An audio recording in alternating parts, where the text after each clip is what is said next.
वाल्मिक कराडसह त्याच्या सर्व गँगवर मोक्का लावा. भाजप आमदार सुरेश धस यांची उपमुख्यमंत्री अजित पवार यांच्याकडे मागणी होत आहे. सुरेश धस यांनी या संदर्भात मागणी केली. वाल्मिक कराडसह त्याच्या सर्व गँगवर मोक्का लावा.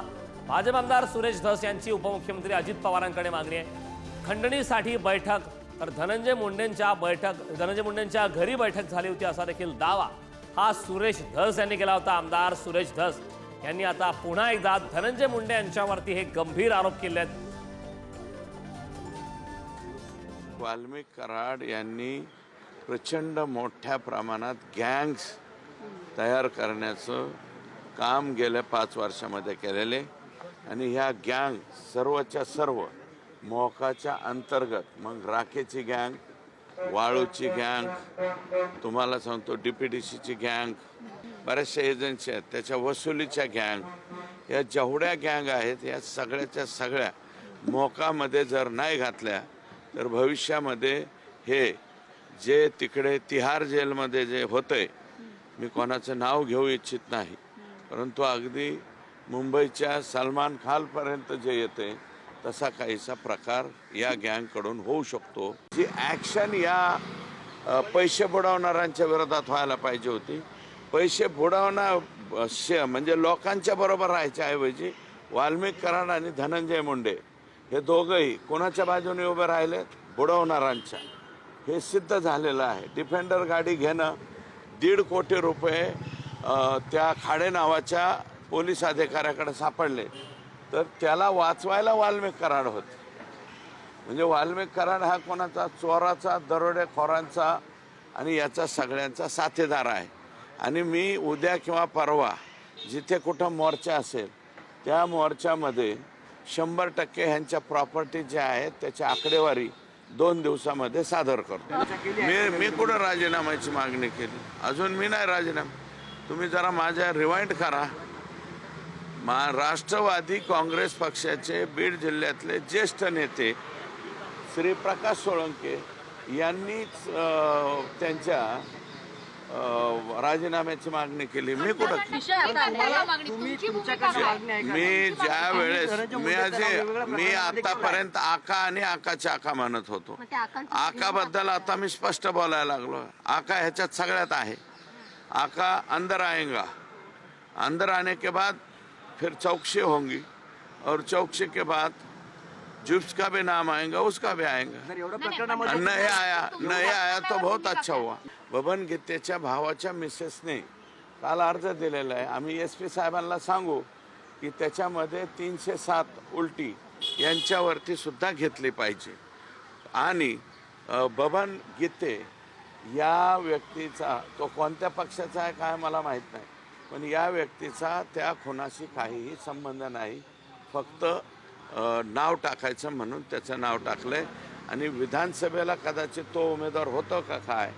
विधानसभेचा उमेदवार व्हायच्या आधीच त्याचा अशा पद्धतीने काटा काढला गेला. अजितदादांच्या भेटीनंतर सुरेश धस हे आता मुख्यमंत्र्यांच्या भेटीला पोहोचले.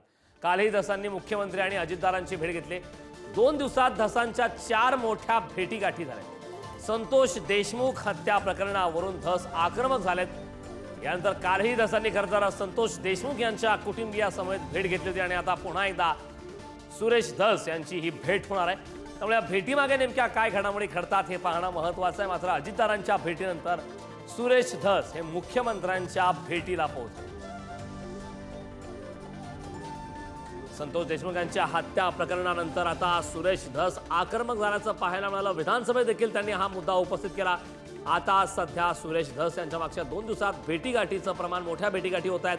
काल देखील संतोष देशमुख यांच्या कुटुंबियासमवेत त्यांनी फडणवीसांची भेट घेतली. या संदर्भात ताजी अपडेट देण्यासाठी आपले प्रतिनिधी सुशांत सावंत आपल्यासोबत जोडलेत.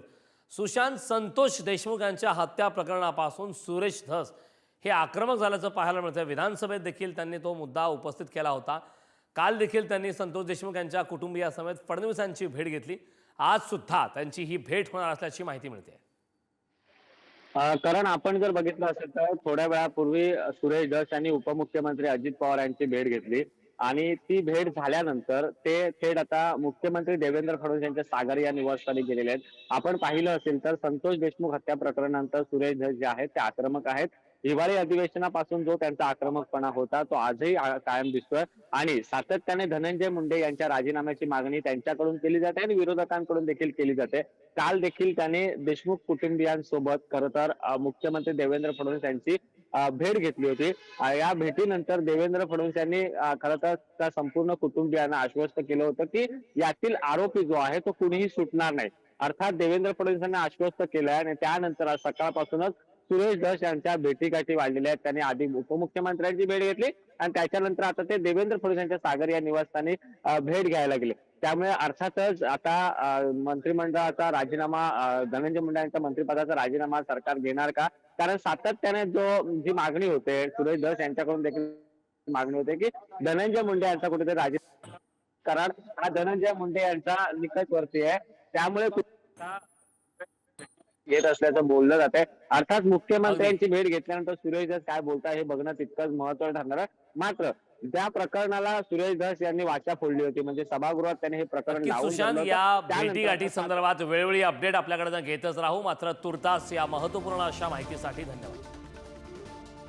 काल फडणवीसांची भेट घेतली, कालच अजितदादांची भेट घेतली, आजही अजितदादांची भेट घेतली आणि आता फडणवीसांची भेट घेणार आहेत. हे दृश्य आपण पुढारी न्यूजवरती पाहतोय. 2 दिवसात धसांच्या 4 मोठ्या भेटीगाठी होत्या.